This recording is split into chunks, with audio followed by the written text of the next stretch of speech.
Good morning students. कल की class में हमने चैप्टर 20 हमसे सयाने बालक की कहानी को पढ़ा था, जिसमें अब तक हमने जाना था कि कैसे निनी और मीसा आँखें सामने मिलती हैं और गलती से निनी के द्वारा मीसा की फ्रॉक गंदी हो जाती है।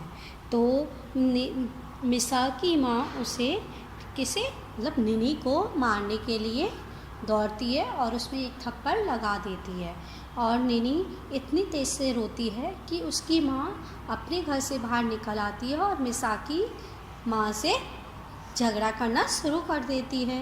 इसी बीच ये झगड़ा इतना बढ़ जाता है कि मीसा की दादी उनको समझाने लगती है ना। तो अब हम इसके आगे की कहानी पढ़ेंगे और जानेंगे कि कैसे दादी निनी की माँ और मीसा की माँ को समझाती है और क्या वे दोनों उनकी बात को समझती हैं। तो देखिए क्या है। अरे क्या कर रही हो, भली मानसो, कुछ तो अकल से काम लो। मतलब मीसा की दादी बोल रही हैं कि तुम दोनों क्या कर रही हो, तुम तो अच्छी हो, तो थोड़ा बहुत अपने दिमाग से काम लो। भला आज त्योहार के दिन, मांगलिक दिन, तुम धक्का फजीयत में जुटी हो और आज त्यौहार है तो इतना अच्छा दिन है और आप दोनों झगड़ा करने में व्यस्त हो। पर बुढ़िया की बात वहाँ कौन सुनता था। जमघट की धक्का मुक्की में वे गिरते गिरते बची। मतलब वो इतनी इस तरीके से झगड़ रही थी कि उन पर उनकी दादी का मतलब उनकी सास का कोई असर नहीं हुआ और वे लड़ने में बराबर रही। इसी बीच में गिरते गिरते बच गई। निनी और मीसा ने सहारा ना दिया होता तो दादी वही गली में चारों खाने चित हो चुकी होती। अगर निनी और मीसा ने उनको पकड़ा नहीं होता तो दादी वहीं पर गिर जाती। मतलब चारों खाने चित होने का मतलब क्या है, पूरी तरीके से परास्त हो जाना। क्या है, पूरी तरीके से परास्त हो जाना। ऐसे में वे भला क्या भीड़ को शांत कर पाती, फिर भी उन्होंने समझाने का प्रयास नहीं छोड़ा। मतलब वो इस तरीके से झगड़ रही थी, उन पर किसी भी बात का कोई असर नहीं हो रहा था, लेकिन फिर भी उन्होंने हार नहीं मानी और उन्हें समझाने का प्रयास नहीं छोड़ा। उधर औरतें दादी की दुर्दशा से वे खबर आपस की गाली गलौज में लगी थी कि इधर मीसा ने कीचड़ के छींटे पहुंचकर फ्रॉक साफ कर लिया और फिर पानी की तलैया पर पहुंच गई। मतलब कि जब दादी गिरने वाली थी, उन्हें अगर निनी और मीसा ने सहारा नहीं दिया होता तो वे गिर जाती, लेकिन इस बात का किसी पर कोई भी असर नहीं हुआ कि उनकी हालत इतनी बुरी है। दुर्दशा का मतलब क्या होता है, बहुत बुरी हालत। लेकिन वे लोग सभी लोग अपने झगड़ा करने में व्यस्त थे। उधर मीसा ने एक तरफ होकर अपनी फ्रॉक से कीचड़ के छींटे को साफ किया और वो फिर से तलैया के पास पहुंच गई। पहुंचकर किया यह कि एक पत्थर लिया और तलैया के पास की मिट्टी को खरोंच खरोंच कर हटाने लगी ताकि रास्ता बन जाए और पानी गली की दिशा में बहने लगे। मतलब पहले उसने अपने फ्रॉक को साफ कर लिया था, फिर वो तलैया के पास पहुंच गई थी। उसने वहाँ से एक पत्थर उठाया और क्या किया, जब पानी के बहने के साथ साथ मिट्टी वगैरह भी आई थी तो उससे क्या हो गया था, पानी गलत दिशा में बह रहा था। पहले उसने उस मिट्टी को हटाया और इसलिए हटाया ताकि मतलब वो पानी बहने का सही रास्ता बन जाए। तो उसने पहले मिट्टी को हटा दिया और पानी किस में बहने लगा, गली की दिशा में बहने लगा। यह देख निनी भी झट आकर उसकी कारगुजारी में हाथ बटाने लगी। मतलब जब निनी ने फिर से मीसा को देखा तो मीसा की तरफ फिर से चल पड़ी और उसके द्वारा उस शरारत में उसको सहायता करने लगी। क्योंकि मीसा क्या कर रही थी, मिट्टी को खरोंच खरोंच कर दूर कर रही थी, हटा रही थी कि ताकि वो रास्ता मतलब पानी का रास्ता बन जाए। उसने भी लकड़ी की एक छिपटी ली और उससे मिट्टी खोदने लगी। मतलब उसने लकड़ी की एक पतली सी डंडी ली और उससे क्या किया, वह भी मिट्टी खोदने का काम करने लगी। जब स्त्रियां हाथापाई करने ही वाली थीं, तभी पानी उन नन्ही लकड़ियों के बनाए रास्ते से निकलकर गली की तरफ बढ़ा। मतलब झगड़ा इतना बढ़ गया था कि वे हाथ पैर चलाने लगी थी। तभी मतलब उन दोनों के द्वारा, मतलब निनी और मिसा के द्वारा बनाए गए रास्ते पर पानी बहने लगा। वह उधर बहकर चला जहाँ बूढ़ी दादी खड़ी उन्हें समझा रही थी। और मतलब जो पानी था वो किसकी तरफ बहने लगा? गली की तरफ। और गली में कौन खड़ा था? दादी खड़ी थी। तो एक तरीके से पानी दादी की तरफ बहकर जाने लगा। पानी के साथ साथ एक इधर तो दूसरी उधर। मतलब जब पानी बह रहा था, उन्होंने उस रास्ते को साफ कर दिया तो निनी एक तरफ हो गई और मिसा दूसरी तरफ हो गई। दोनों लड़कियां भी चली आ रही थी और उस पानी जिस रास्ते जा रहा था उसी तरफ से निनी और मिसा भी चली आ रही थी। अरे पकड़ इसे निनी पकड़। मतलब वो कहती है कि निनी इसे पकड़ो। मिसा ने यह कहा तो पर निनी को हंसने से फुर्सत ही कहाँ थी। जब मिसा उससे बार बार बोल रही थी कि निनी मतलब लकड़ी को पकड़ो पकड़ो, लेकिन निनी हंसी जा रही थी। वह तो पानी में वही जाती लकड़ी की छिपटी को लहराते देखने में मग्न थी।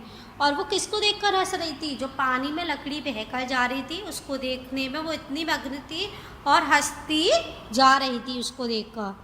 पानी की धार में आगे आगे छिपटी को तैरता देखती खूब मग्न वे बच्चियाँ दौड़ती दौड़ती उन लोगों के झुंड में ही आ पहुँची।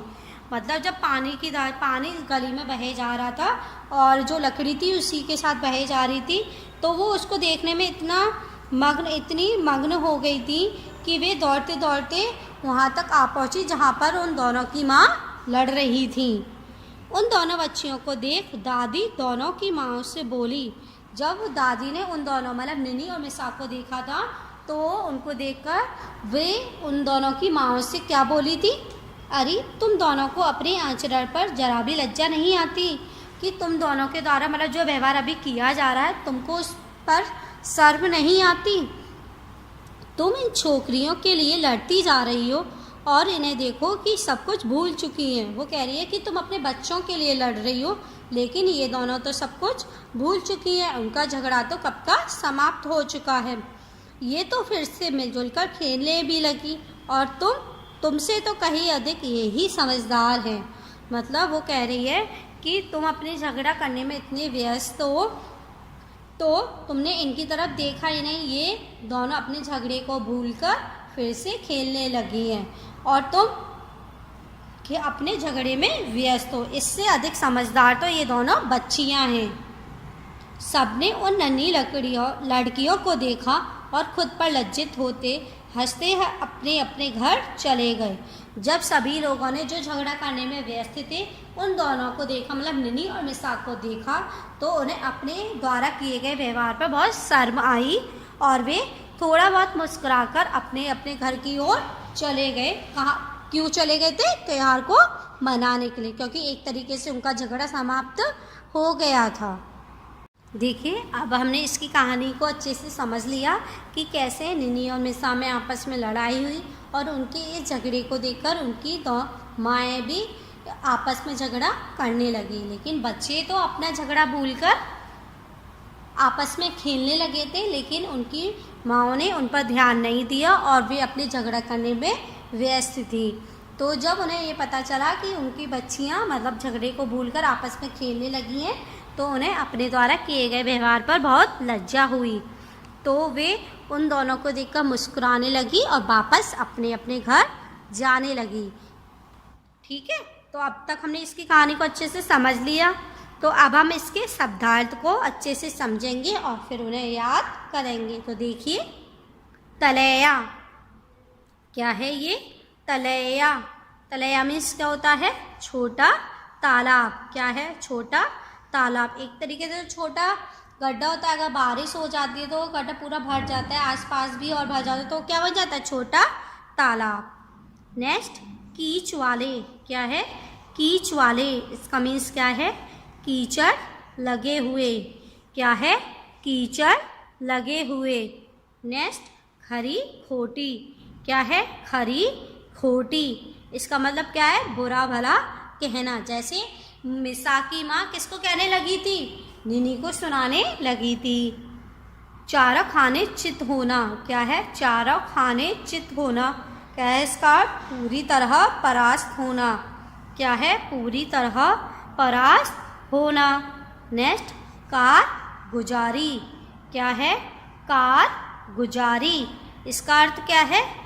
शैतानी या शरारत, क्या है?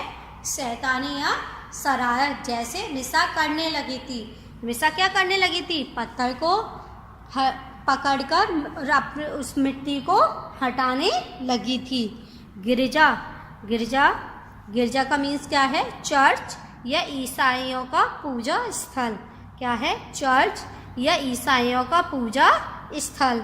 नेक्स्ट कनपटी, क्या है? कनपटी। कनपटी का मीन्स क्या है? कान के नीचे या कान पर, क्या है? कान के नीचे या कान पर। नेक्स्ट बात बढ़ना, क्या है? बात बढ़ना। इसका मीन्स क्या है? बातों बातों में झगड़ा करना, क्या है? बातों बातों में झगड़ा करना। नेक्स्ट क्या दिया गया है आपको? दुर्दशा, क्या दिया गया है? दुर्दशा। इसका मीन्स क्या है? बहुत बुरी हालत, क्या है? बहुत बुरी हालत। नेक्स्ट आपको क्या दिया गया है? हाथ बटाना, क्या दिया गया है? हाथ बटाना। इसका मीन्स क्या है? सहायता करना, क्या है? सहायता करना। नेक्स्ट आपको क्या दिया गया है?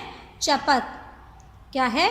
चपत। चपत का मीन्स क्या है? थप्पड़। मिसा की माँ ने किसको मारी थी चपत? निनी को, है ना? तो मतलब कि एक तरीके से क्या हुआ? उन्होंने निनी को थप्पड़ मारा था। नौबत, नौबत का मीन्स क्या है? स्थिति या हालत, क्या है? स्थिति या हालत। एक बार इनको फिर से पढ़ते हैं। तलैया छोटा तालाब, कीच वाले कीचड़ लगे हुए, खरी कोटी बुरा भला, चारों खाने चित होना पूरी तरह परास्त होना, कारगुजारी शैतानी या शरारत, गिरजा चर्च ईसाइयों का पूजा स्थल, क्या है? चर्च ईसाइयों का पूजा स्थल। कनपटी कान के नीचे कान पर, बात बढ़ना बातों बातों में झगड़ा करना, दुर्दशा बहुत बुरी हालत, हाथ बटाना सहायता करना, चपत थप्पड़, नौबत स्थिति या हालत। बच्चों अभी हमने शब्दार्थ को अच्छे से समझा था और उन्हें अच्छे से लर्न किया था। अब मैं आपको कुछ शब्दों को डिक्टेट करूंगी और आपको उन्हें अपनी नोटबुक पर राइट करना है। तो चलिए सभी लोग पहले अपनी नोटबुक निकालिए और लिखना स्टार्ट करिए। चलिए अब सभी लोगों ने नोटबुक निकाला। अब मैं बोलती हूँ। फर्स्ट नंबर पर आपको दिया गया है खा सा, क्या है? खा सा। सेकंड नौबत, क्या है? नौबत, नौबत। थर्ड कार गुजारी, ये पूरा शब्द क्या है? कार गुजारी, क्या है? कार गुजारी। फोर्थ लिखिए मांगलिक, क्या है? मांगलिक, मांगलिक, क्या है? मांगलिक। फिफ्थ आपको क्या है? थुक्का डैश फजीयत, क्या है? थुक्का डैश फजीयत। एक बार फिर से बोलती हूँ इन पांचों शब्दों को मैं। खासा। सेकंड आपको दिया गया है नौबत। थर्ड आपको दिया गया है कारगुजारी, क्या है? कारगुजारी। फोर्थ दिया गया है मांगलिक, क्या है? मांगलिक। और फिफ्थ थुक्का डैश फजीहत, 6 नंबर पर लिखिए गाली गलौज। क्या है? गाली गलौज। इसमें गाली अलग है और गलौज अलग है। जब हम दो शब्दों को जोड़ते हैं तो बीच में योजक चिन्ह लगाते हैं, मतलब डैश लगाते हैं, तो क्या बन जाएगा? गाली गलौज। 7 नंबर पर आपको दिया गया है छिपटी। क्या है? छिपटी। क्या है? छिपटी। 8 नंबर पर धक्कम। लिखिए सभी लोग, धक्कम धक्का। क्या है? धक्कम धक्का। इसमें धक्कम अलग है और धक्का अलग है। 9th दौड़ती दौड़ती। क्या है? दौड़ती दौड़ती। एंड लास्ट 10th लज्जित। क्या है? लज्जित। अब सभी लोग एक बार फिर से चेक करिए। गाली गलौज, फिर छिपटी, फिर क्या है? धक्कम धक्का। क्या है? धक्कम धक्का। और 9th पर दौड़ती दौड़ती। क्या है? दौड़ती दौड़ती। एंड लास्ट लज्जित। क्या है? लज्जित। तो बच्चों, आपका आज का होमवर्क है कि आपको वर्ड मीनिंग और ये डिक्टेशन के कुछ शब्दों को अपनी नोटबुक पर नोट डाउन करना है। कल हम फिर से मिलेंगे। बाय।